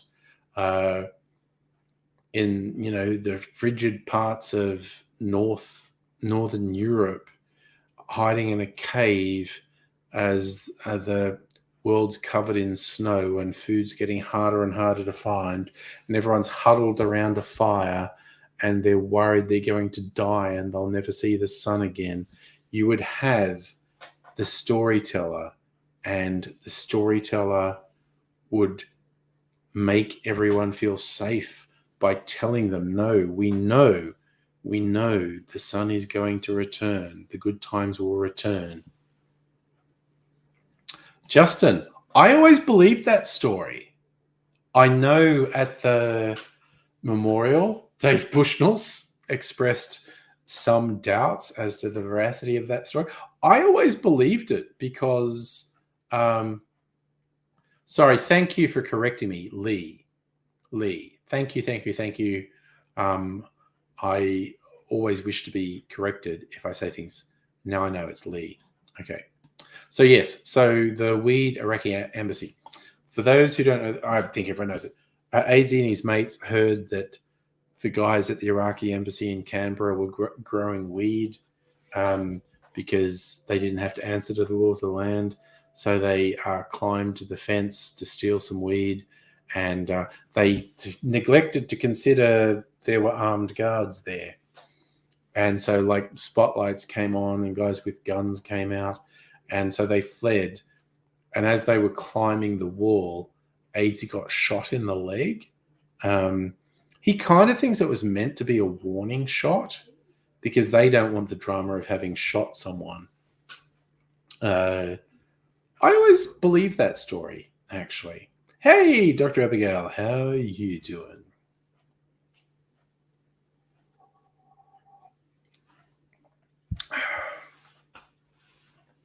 You've stumbled in as we're doing a Memories of Aidsy thing. Heine calling him complex and self-consistent. I think Aidsy was pretty consistent, actually. And consistency has both good and bad qualities, honestly. Oh my God. The times I was with him and he just decided he was going to fuck with someone because the world owed him. And because he had to put up with so much shit, some rando, whether this was on a tram, on the street, in a shopping mall, someone was just going to be exposed to weird Aidsy or creepy Aidsy or gross Aidsy. Gross Aidsy was just in that he would loudly describe some of his physical ailments. And most normies can't fucking cope. With good reason. This is not a judgment.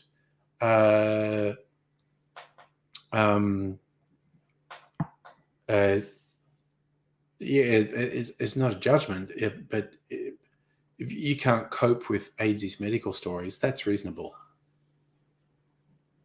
Oh, there you go.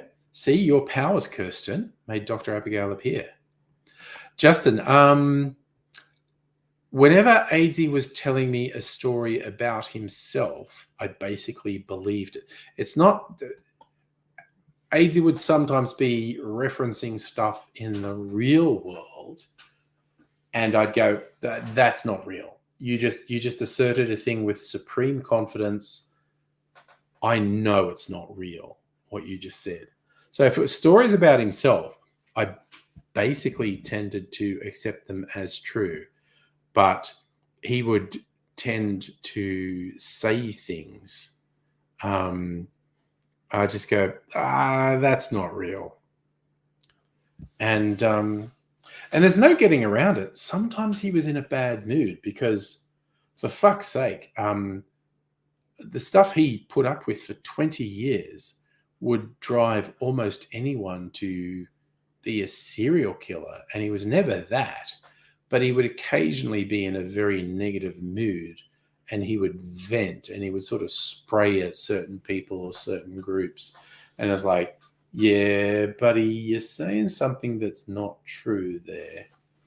A kind of innocuous one that I had to pull out with. I had a very short-lived podcast because, believe it or not, I actually formed the opinion that the world did not need another straight white guy throwing his opinion out into the void. I wanted to collaborate with people, and I was finding it consistently difficult. Shit, what the fuck did it was only some cans. That's okay. That was a bad noise, though. Yeah, I was finding it consistently difficult to get collaborators regularly, so I let it go. But I did a few with AIDSy, and once we were talking about QAnon and how fucking weird they were, and AIDSy just started spouting, this is the origin of QAnon, this is what it means. And he said something that was just completely wrong. It was absolutely something that was just in his head that wasn't real. And so I had to stop him and say, that's not what QAnon means. Q is a level of clearance in the US intelligence services that's above top secret. And someone was posting on forums saying they had Q clearance and they were remaining anonymous, hence they were QAnon. And he was like, oh, really? I said, yeah, you just fucking made something up. And I couldn't let it go. Sorry, Mimsy's just here with me, Mega Leech. Okay,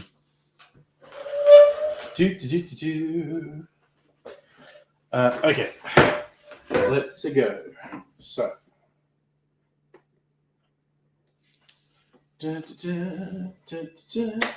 put Mimsy back on the fridge for now. Okay. So, okay. Oh, okay, Justin, to answer you, when did things go downhill? When he was 30. AIDSy was a super fit, hunky, sexy man through his teens and 20s. In his teens, because he was swimming. In his 20s, because he was doing acrobatics. When he was about 30, he got rheumatoid arthritis, which is an autoimmune disease. The treatment is chemotherapy, which fucked him up, fucked up his immune system. Rheumatoid arthritis is your immune system going nuts, which is kind of like cancer. Cancer is your immune system fucking up. And chemotherapy is killing the cancer. Chemotherapy is killing what's causing rheumatoid arthritis. But that fucked him, fucked his immune system. And he was very unwell for a long time because of that. And he was just getting shit back together. Like 6-7 years later, he's working as a director rather than a performer, and he's doing really well. And then he was about 38 when the necrotizing fasciitis got him. the whole story that became Code Grey. No, what he was somewhere between 36 and 38 when that got him. And that should have killed him. That kills most people who get it. But he recovered from that, but his body was just severely fucked by everything that happened with the Fournier's gangrene, necrotizing fasciitis. He was performing Code Grey when he was 39. Because there's a bit where he celebrates next birthday. He's going to be 40 because no one thought he would make 40. And he soldiered on, but basically because his immune system and all of his organs were fucked. He just had cascading health problems through his 40s. And certainly in the last 4 years, everything got way fucking worse. He kept dodging worst case scenarios through his 40s because he was presented with a couple of extremely bad worst case scenarios and he kept dodging them as everything from having his jaw removed to having one or both legs. This is a key line in Code Grey. Don't do an image search on necrotizing fasciitis because it will fuck you up. You cannot unsee it. It's basically a flesh-eating disease that attacks the scrotum, and there are really graphic photos of it online. It's pretty fucking awful. And yes, SAFA, all the medical people who worked on AIDSy will be more confident when they work on other people. But the last couple of years, he had a cascading series of infections. He had brain damage. There's no two way about it. And in the end, succumbed to pneumonia. I never actually heard if it was COVID related or if it was just bog standard pneumonia. So he made it to 52. And honestly, a lot of people did not expect him to live much beyond 30. So basically, he soldiered on from quite extreme health conditions for 20 years. Sorry, yes, okay. Fournier's gangrene is specifically the one that attacks your scrotum. Necrotizing fasciitis is just generally flesh-eating disease, which is super fucking gross. But yeah, Fournier's gangrene is when it specifically attacks your scrotum. That's a whole thing. That is a whole fucking thing right there. So, dang. So yeah, so AIDSy was last healthy when he was about 30. And that when rheumatoid arthritis, which fucked his immune system. And so then he was just susceptible to a whole bunch of shit. So somewhere he's about 37, 38. He got the Fournier's gangrene. And that was the real bad thing, which is immortalized in the Code Grey stage show. And yeah, he just had fucking cascading health problems through his 40s. A whole bunch of super fucking gross infections that wouldn't go away for the last couple of years. And in the end, pneumonia got him. Yeah, Justin, diabetes, not good. I've got to talk to my junkie bruise is just starting to fade. I had a blood test a week ago, well, Friday last week. I've never really had it come up in a bruise like this, but that's pretty full on. I've got to go see the doctor about the test results, which fuck me might say I've got diabetes. I don't know. Might say my cholesterol. If it doesn't say my cholesterol's really high, I'll be very surprised because I am one unhealthy motherfucker.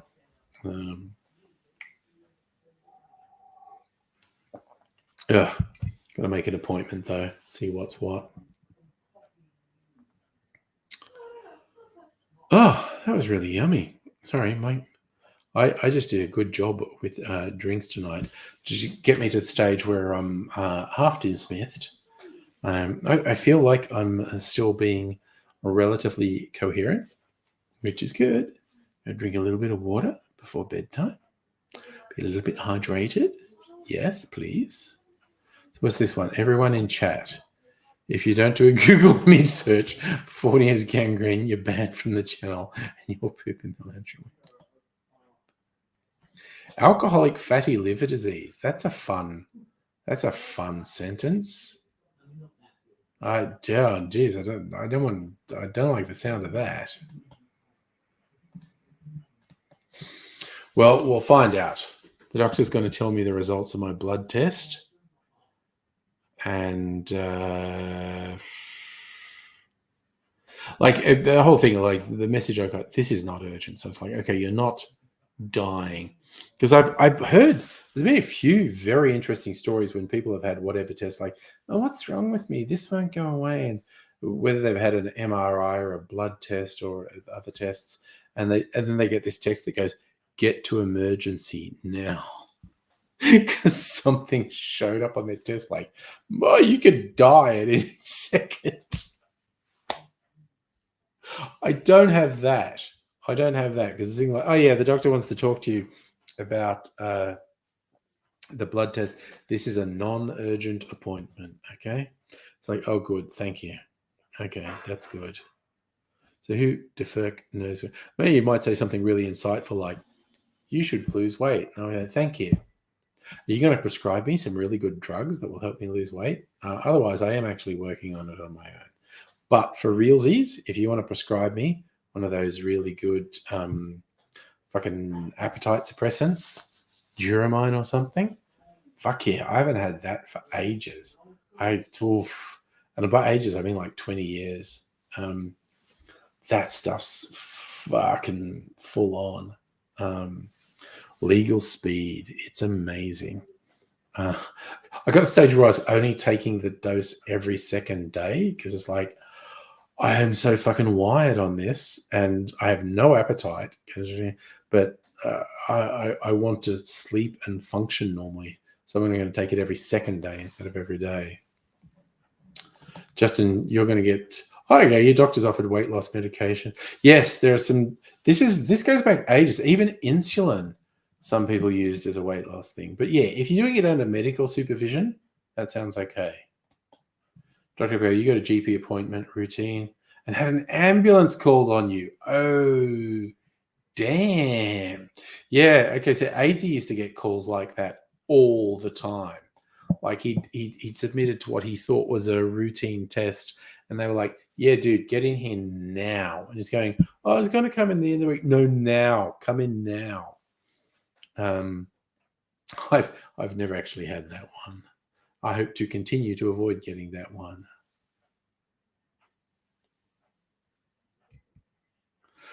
Okay, Dr. Abega, that's a bit harsh. If a doctor is recommending something as useful, then I don't think you really need to rag on Justin for it. Oh, Megaleech, you have a theory about diabetic drugs used as a weight loss drug? There's a theory I have, and it's my theory about dinosaurs. I'm interested in hearing your theory.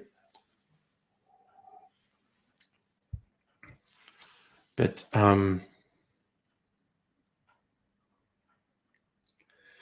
yes. So you're occasionally prescribed ones of weight loss drug. I've the only one I've ever had was a literal appetite suppressant. So basically medical grade speed. That's all it was. And the doctor even half joked like students are always trying to get prescriptions from this.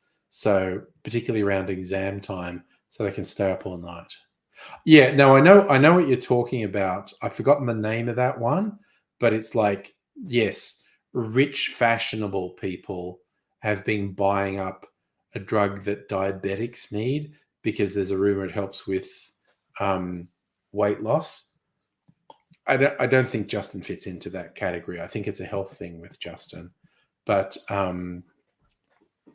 I do get what you're saying, that where wealthy people have been buying up a medication that some diabetic people need to just maintain their health. And that's bad. I'm glad you. Okay, see, Justin, I'm really glad you've got a good GP, because a number of people I know who've had chronic conditions, and they have autism, they have ADHD, they have a whole bunch of things, and they found it so difficult to get good medical support. If you've got a GP who knows his shit or her shit or their shit, and they're really helping you, I'm really glad. That's it. Ozempic. That's the one. That's the one. That's in the news heaps. Yeah, and because really rich, privileged people have been buying it up. And there are a bunch of diabetic people who need it for health reasons.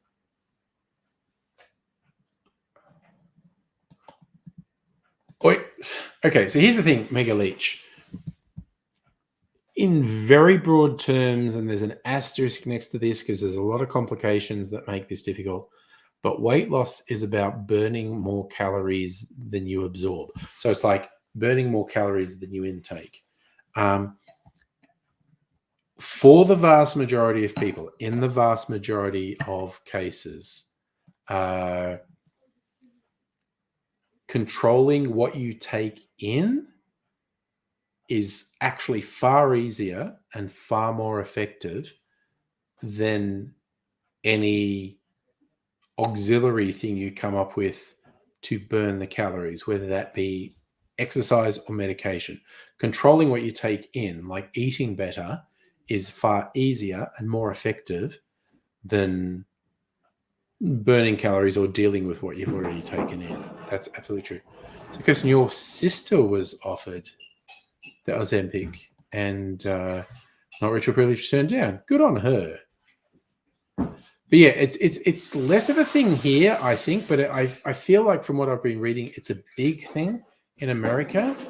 Rich, privileged people just fucking buying up this medication, so people who need it to live can't get it. Thank you. Sorry, Kirsten. That is also that is also fair to fuck that shit off. Yes.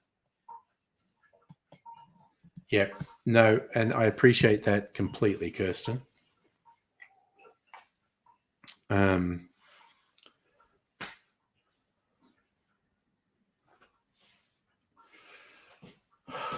at that point, my brain stopped working.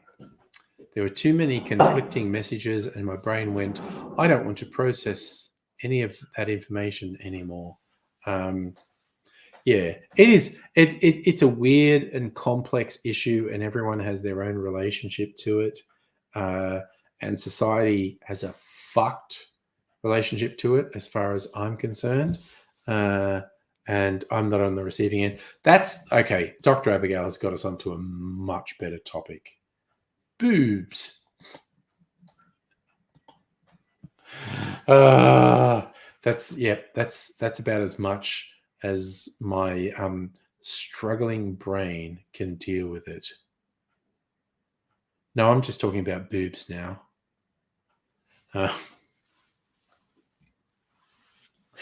Or shoes. Oh god, that does anyone remember one of the early viral YouTube videos? Shoes.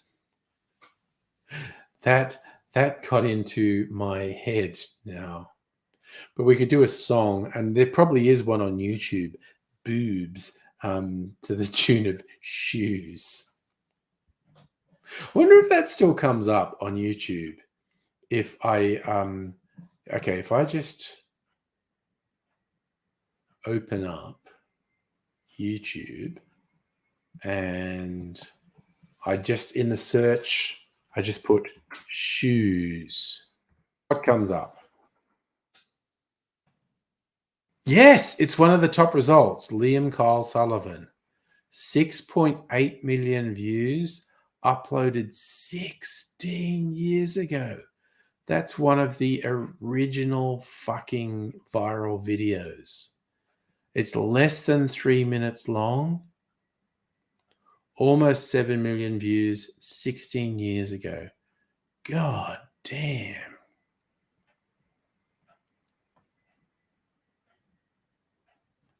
Okay, it's not the first thing that popped up. A whole bunch of shorts popped up. People literally with shoes. But it's right near the top. Shoes by Liam Kyle Sullivan. Yeah, Justin, but moobs. I mean, Justin, just cuddling up to, I don't know what your preferences are with dudes. Maybe the whole bear thing, someone you can really cuddle with. Yeah, well, again, Kirsten, you are right, because there are videos with billions of views. How do we find the most viewed video on YouTube?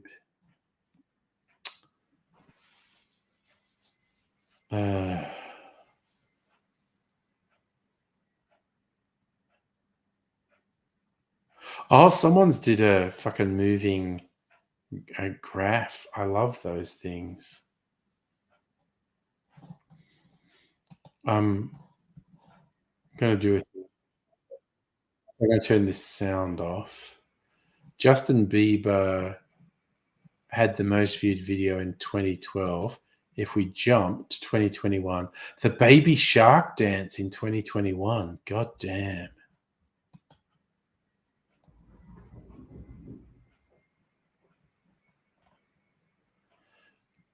Baby sharks. What the fuck is that about?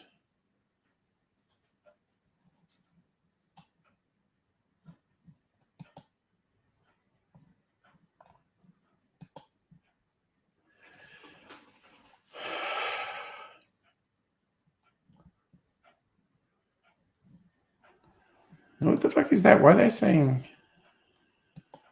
that can't be right?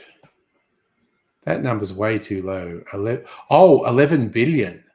Jeez. Okay, so this is saying the most viewed video on YouTube is the baby shark video with 11 billion views.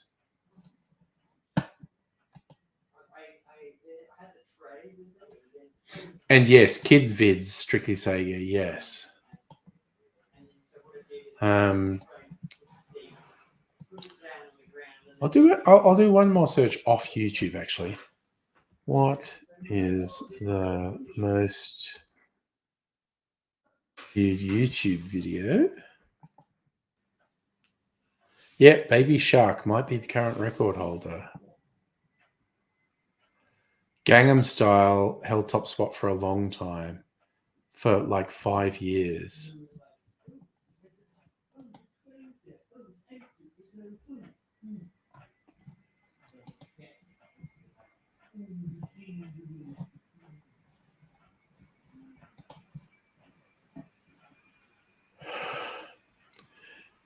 Yeah, actually, by a long way. This site's saying Baby Shark has 12 billion views. Desposito has 8 billion views. Johnny Johnny Yes Papa by Lulu Kids. I've no idea what that is. That's like 6.5 billion views. See, these are kids' things. Bath Song, 6 billion views. Ed Sheeran's got 6 billion views for Shape of You. Wiz Khalifa, See You Again's got more than 5.5 billion. Phonics Song, that seems like a kid's thing. That's 5 billion. Wheels on the Bus, Coco Melon's almost 5 billion. Uptown Funk, Mark Ronson, almost 5 billion. Learning Colors, another kids thing, 4.8 billion. So there you go. Baby Shark is 50% higher than Despacito. Okay, that's actually just a tad depressing, honestly. Baby Shark, do do do do do.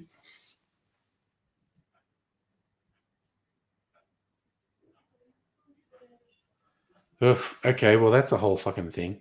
Baby Shark is the most viewed YouTube. I still remember Fred was the first YouTube channel to get 1 million subscribers, and that seemed fucking impossible.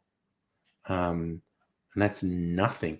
You have to get like, I think you have to get like 10 million subscribers to be in the top 100 independent YouTube channels. It's fucking weird. All right, I'm gonna eat my cherry.